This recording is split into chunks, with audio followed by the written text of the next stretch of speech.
नमस्कार, मैं कौशिक मेहता। कुर्सी ज्ञानच विज्ञानम वरदाननम तथैव च कुर्सी पूजा तपस्या च भारते च विशेषतम। कुर्सीनां नास्ति पर्याय विकल्पोऽपि न विद्यते। कुर्सी मार्यते जीवान कुर्सी जीव्यते यथा। आपको आश्चर्य तो होगा ही कि ये क्या मैंने बोला। तो ये रायबरेली के डॉक्टर प्रशस्य मित्र शास्त्री की एक हल्की फुल्की कविता है और उसका अर्थ यूँ तो ये लिखा गया पहले है, लेकिन आज भी उसका अर्थ बराबर एकदम करंट जो स्थिति है उसमें लागू होता है। आज तो इसका अर्थ ये है कि आज तो ज्ञान विज्ञान तपस्या वरदान सब कुर्सी है, यानी कि सत्ता है। भारत में तो खास ये कुर्सी का कोई पर्याय या कोई विकल्प नहीं है। कुर्सी मारता है, कुर्सी ही मारता है और कुर्सी ही आपको जीवन देता है। तो ये कुर्सी की बात है, लेकिन ये जो शास्त्री जी ने लिखा है वो संस्कृत में है।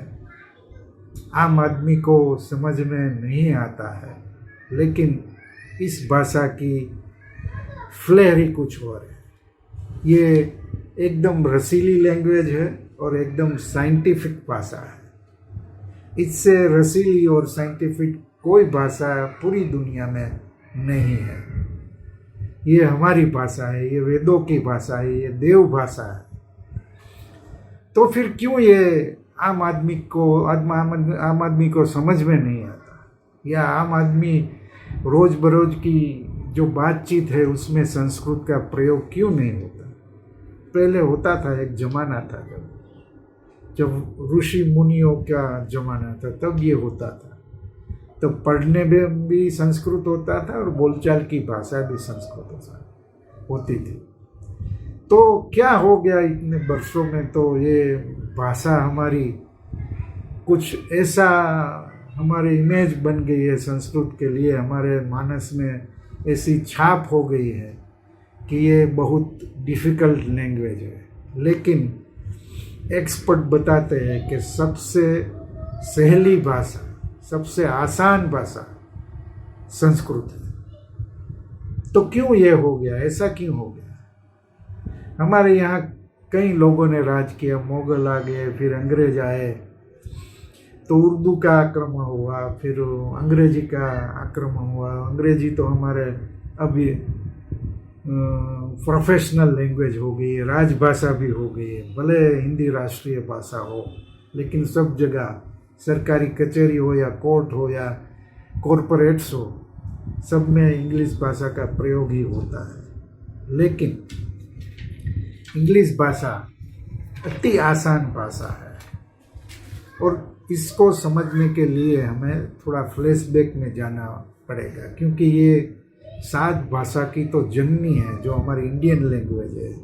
हिंदी है, दक्षिण की जो भाषा है तमिल, तेलुगु, कन्नड़, सब ये संस्कृत में से आई है।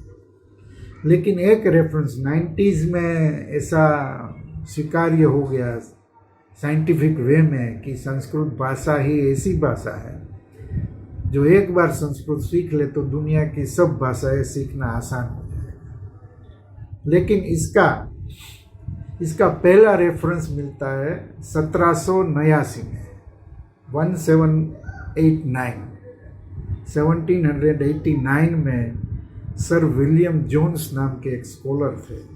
उसने संस्कृत भाषा का महत्व पहचान लिया और उसने बोला कि आपको जगत की कोई भी लैंग्वेज सीखनी हो तो पहले संस्कृत सीख लीजिए, बाकी चीज़ आसान हो जाएगी। आप अमेरिकी और ब्रिटिश एनसाइक्लोपीडिया भी देख लीजिएगा, इसमें सर विलियम जोन्स का रेफरेंस आता है और संस्कृत सबसे प्राचीन और रसीली भाषा है, ऐसा भी रेफरेंस आता है।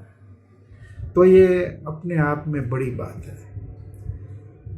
एक मज़ेदार किस्सा आपको सुनाता हूँ कि पंडित जवाहरलाल नेहरू जब डिस्कवरी ऑफ इंडिया लिखते थे तो सामगान की बात इसमें आई। सामगान का पठन करना आसान चीज़ नहीं है। तो किसी ने बोला कि गुजरात के पड़धरी में एक रेवाशंकर शास्त्री है, वो नियम अनुसार सामगान करते हैं, तो उसको बुलाया गया और कई पंडितों को भी बुलाया गया। लेकिन सामगान की एक खूबी दूसरी एक्सपर्ट बताते हैं कि उसका गान आता है ना, तो दो होठ है आपके, वो एक दूसरे से मिलते नहीं, ना मिले तो ही ये नियम अनुसार गान किया जाना माना जाएगा। तो सब लोग आए थे, तो रेवाशंकर शास्त्री ने, हमारे पड़धरी के सौराष्ट्र के थे, उसने जो गान किया है वो एकदम नियम अनुसार। और नेहरू भी ताज्जुब हो गए कि क्या ऐसे तो मैंने कभी नहीं सुना। और ये जो रिकॉर्डिंग हुआ था, ये जगत की कई लाइब्रेरी में अभी भी मौजूद है। इसका दुविधा की ये बात है, कमनसीब ये है कि आज संस्कृत में सबसे उच्च डिग्री आपको लेनी है तो आपको जर्मनी जाना पड़ता है। ये जो रेवाशंकर का रिकॉर्डिंग था, ये दुनिया में कई लाइब्रेरी में है। और 1958 में काची कामकोटी पीठ के शंकराचार्य चंद्रशेखरेंद्र सरस्वती ने उसका सम्मान किया था। और हेमचंद्राचार्य का ग्रंथ जो हाथी की अंबाड़ी पर रखकर शोभा यात्रा निकाली गई थी, ऐसे ही रेवाशंकर शास्त्री की यात्रा निकाली गई थी। तो ये अपने आप में बड़े कई हमारे यहाँ प्रकांड पंडित थे संस्कृत के, अभी भी है। टंकारा, जहाँ आर्य समाज का संस्थान है, जहाँ दयानंद सरस्वती का धाम है, वहाँ भी संस्कृत विद्यालय चल रहा है। और 12वीं कक्षा के बाद जो लोग इसमें एडमिशन लेते हैं उसकी कोई फी नहीं है। खाना पीना पढ़ाना सब वहाँ बिना मूल्य किया जाता है। और कई देश के कई राज्यों से यहाँ स्टूडेंट्स आते हैं पढ़ने के लिए।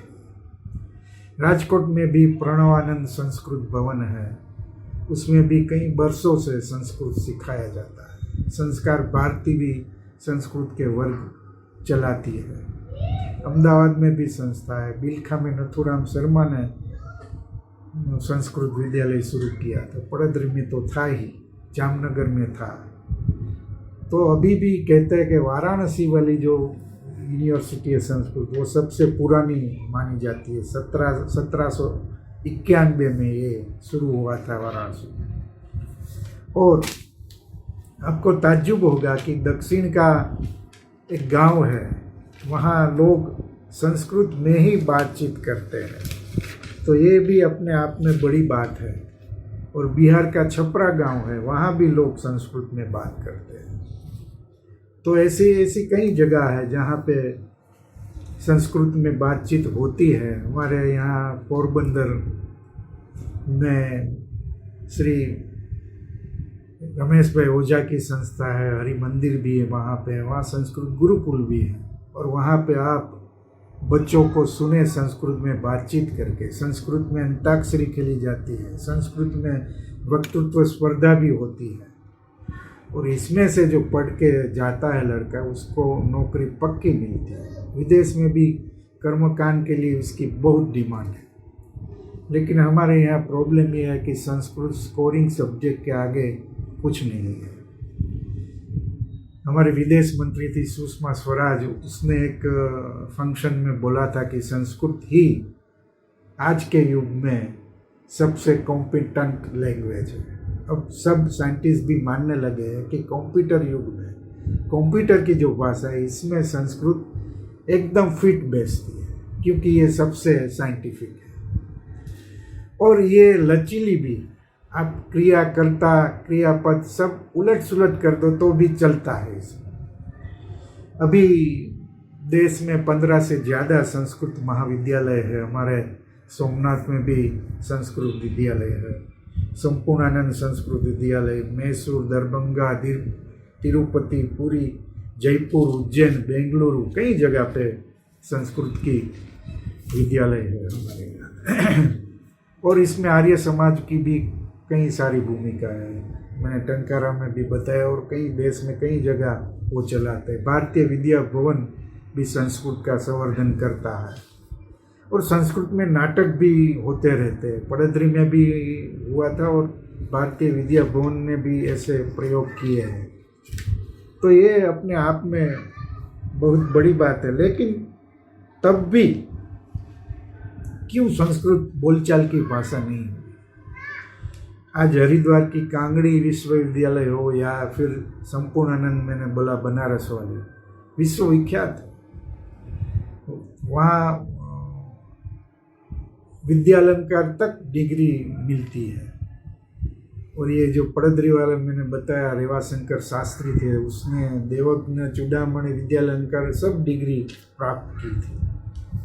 तो हमारे भारत की भूमिका इसमें सबसे बड़ी है, क्योंकि ये हमारी भाषा है, हमारे यहाँ पैदा हुई है। तो हम क्यों इसको बढ़ावा नहीं देते? हमें यूँ करना चाहिए कि संस्कृत बोलचाल की भाषा में आ जाए। ये क्योंकि सीखना ये आसान है और सबसे साइंटिफिक भी है।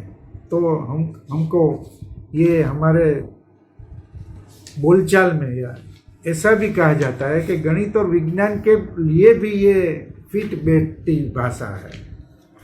तो कुछ प्रयोग तो करने चाहिए, लेकिन कोई सरकार ने अभी तक हिम्मत नहीं की। भाषा का तो हमारे यहाँ झगड़ा पहले से रहा है। हिंदी को ये दक्षिण वाले नहीं मानते, वो राष्ट्रीय भाषा भी नहीं मानते। ऐसे कई राज्य और कई लोग भी हैं। अपने आप में भाषा का महत्व है, या दक्षिण की हो या गुजराती हो या हिंदी हो, लेकिन संस्कृति एक ही भाषा ऐसी है जो हमको सब तरह से हमारी मुश्किलें आसान करती है। तो क्यों हम ये अपनाए नहीं? इस पे गौर करना चाहिए। आप कई शब्द ऐसे देख लीजिएगा। नमस्ते लंदन में अक्षय कुमार जो बात करता है वही बात कि संस्कृत में मातृ है तो हिंदी में माता है, मलयालम में अम्मा है, लैटिन में मातेर है, अंग्रेजी में मदर बोलते हैं और जर्मन में मुटेर, फारसी में मादर बोलते हैं। ऐसे ही भातृ जो संस्कृत में बोलते हैं, हिंदी में भाई बोलते हैं, अंग्रेजी में ब्रदर बोलते हैं और जर्मन में ब्रूडर बोलते हैं। तो ऐसे कई शब्द हैं जो संस्कृत से ही आए हैं और सभी भाषा में बस गए हैं। तो हमें संस्कृत का महत्व हम नहीं करेंगे तो कौन करेगा? तो ये देव भाषा, ये वेद वाली भाषा, ये कोई बहुत मुश्किल भाषा नहीं है, बहुत आसान है। एक बार संस्कृत का प्रयोग कीजिए, फिर देखिए कि क्या मज़ा आता है, क्योंकि ये लचीली भी है, रसीली भी है और मनोरंजक भी है। सरकार को सोचना चाहिए, हमारी शिक्षण संस्थानों को भी सोचना चाहिए।